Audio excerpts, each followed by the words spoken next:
Hi, thanks for attending our talk. This is about a novel hybrid beamformer design in the context of MIMO systems for 5G.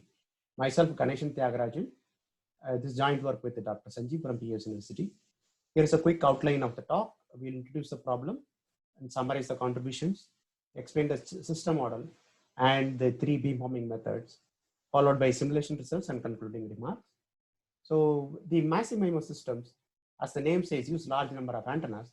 And this is especially relevant in the context of 5G, where we use millimeter carrier frequencies.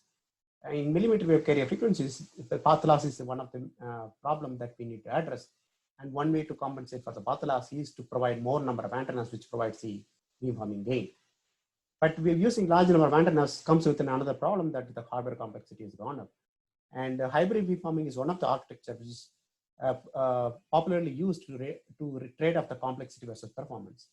And in this paper, we talk about the design of one of such a hybrid beamformer. And we provide a simple suboptimal solution, which is practically implementable. And we also address the practical issues, which is not considered in the literature. In general, design of hybrid beamformer is known to be a complex, non-convex optimization problem. So from that, we are reducing that to a simple suboptimal solution, which is implementable. So what we have contributed is that we provide an beamformer computation method using subspace approximation and sparse orthogonal matrices. And then we also interpret this entire computation as the beam space computation.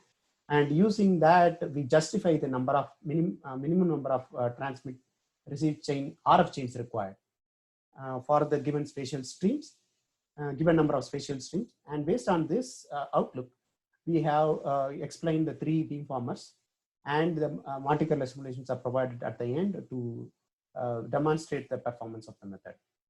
So this is a system model where this problem is addressed.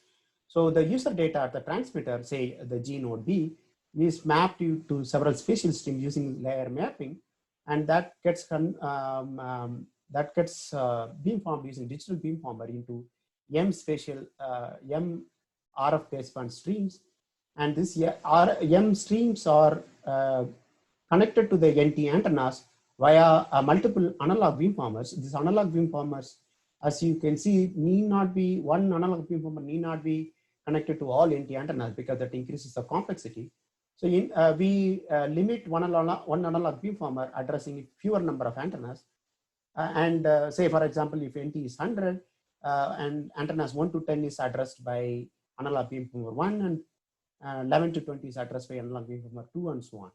So this NT antennas at similar to the NT antennas at the E node B, there are NR antennas at the UE, and they also follow similar hybrid architecture where the analog beamformers are used to combine the antennas, and they are down converted, and then digital beamformer is used to finally recover the L spatial streams.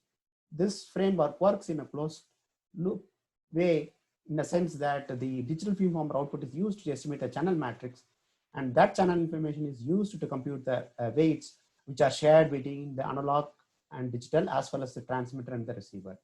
So in this context, we pose a problem that given NT antennas at the transmitter and NR antennas at the receiver, we want to design these analog and digital beamforming matrices such a way that we achieve certain optimal criteria.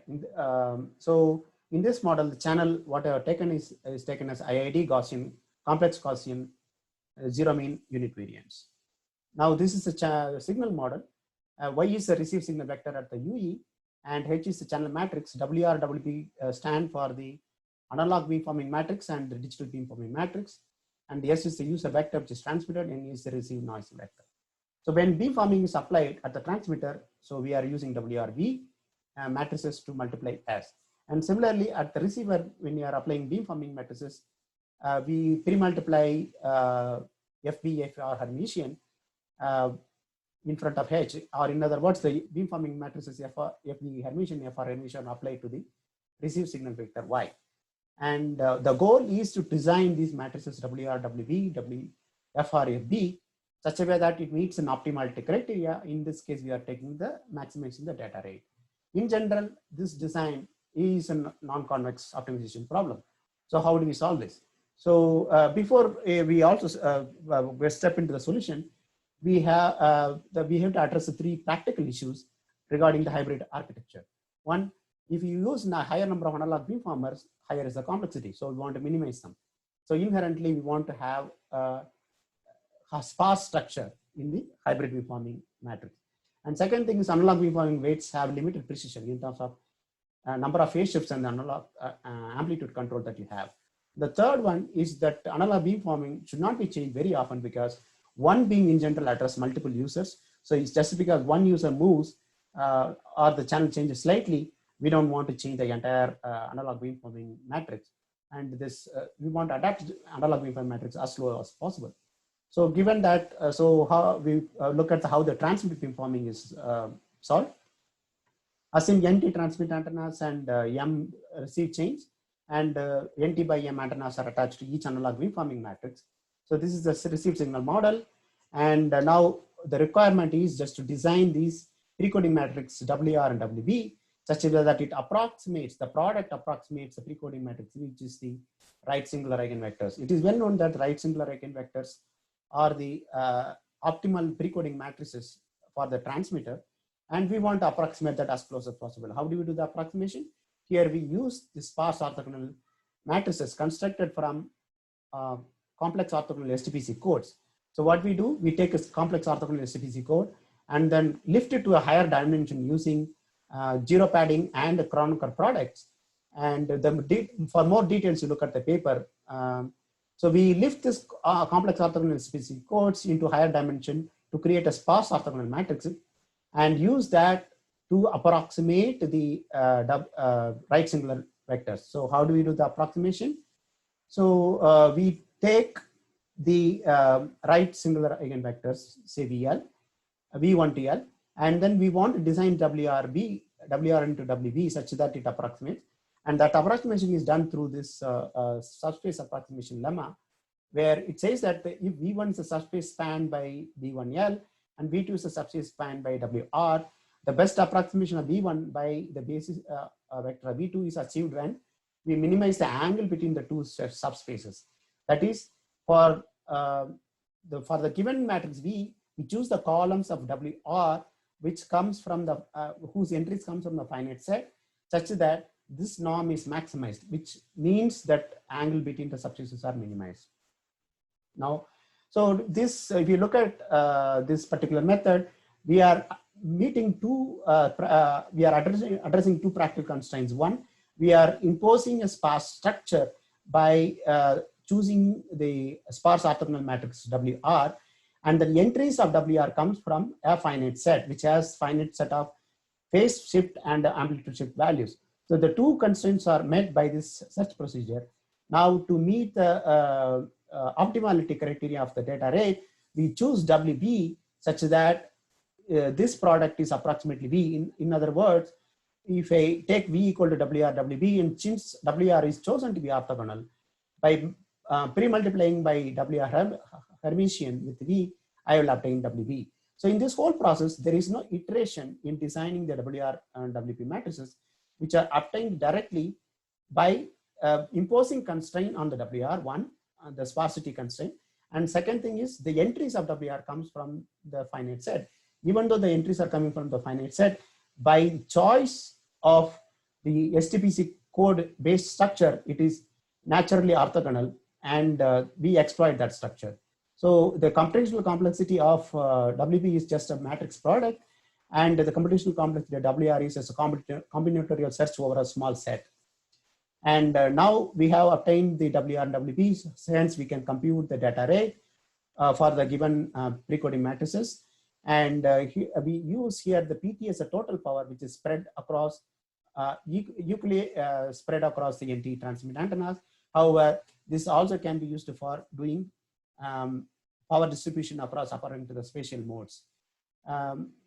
Now, so similar to the transmit beamforming matrix, we can also design the receiver beamforming matrix. In this case, instead of taking the right singular vectors, we take the left singular vectors, and then we design FR using the same procedure. Now, by using the precoding at the receiver, the channel noise covariance matrix also changes, And because of that, the data rate expression changes according to that. And now putting these two together, we can design joint beamformer, but it can be done multiple ways. We propose a method where we use the effective channel matrix H tilde, which is nothing but the channel which is obtained after two analog beamforming at the receiver and the transmitter. Why it is so? Because this original channel matrix H is not observable at this receiver digital beamformer output. So what the digital beamformer can observe is the effective channel between this digital beamformer to that digital beamformer. So this combined channel matrix is what I call it as H tilde. And using that H tilde, we can compute the right and left singular vectors, which can be used as the optimal precoding matrices, digital beamforming matrices for the transmitter and receiver. What is left is the analog beamforming matrix, which we actually approximate using orthonormal Fourier matrices. Basically, we take orthonormal Fourier matrices and then approximate it using the same procedure, using the vector subspace approximation, and then obtain the analog beamforming matrices. So now, to look at the performance, we simulated using numerical simulations. So this is a busy graph. Let me walk you through that. X-axis reads the SNR in dB, y-axis shows the data rate or spectral efficiency, and the blue curve shows the full digital beamformer for NT equals 64, 16, NR16, and 4 spatial streams. And I want to draw your attention to the joint beamformer RxTX hybrid, where the red and then pink solid curves, where the red curve is for the case where the both analog and digital beamformer are adapted for every channel instant, and the pink shows the curve for the only digital beamformer adapted, while analog beamformer was computed only once and kept fixed. So as you can see, the performance loss is not much by fixing the analog beamformer, and that is very useful in practice. And as you can see, the performance between the ideal digital beamformer and this hybrid beamformer seems to be several dBs. However, this loss mainly coming from the particular structure, the sparsity structure that we are imposing using these 16:2 and 8:2 SDPC codes used in the transmitter and receiver. By selecting a different sparse orthogonal matrix and the choosing the entries of this of WR matrix and FR matrix from a different set of finite set, we can actually push the performance of the curves towards the left. And that is a work in progress, and we will be publishing that in the future conferences. And I will skip the performance description for the RX only and TX beamformers. In the lack of time, you can see the paper for more details. To conclude, we have proposed a novel hybrid beamformer which takes into account all the practical constraints, and it is also implementable using finite complexity. And there is no iteration in this whole design procedure. And the proposed method is useful especially in the 5G case, basically where multiple beams, analog beams can be transmitted when the PPCH is repeated in SS bus, and that can be used to compute the effective channel matrix H tilde. And we have demonstrated the performance of the method using Monte Carlo simulations. And the future work is to improve the analog beamformer performance using smart searching methods. And thanks for your attention. I'll be glad to answer any of your questions. Thank you.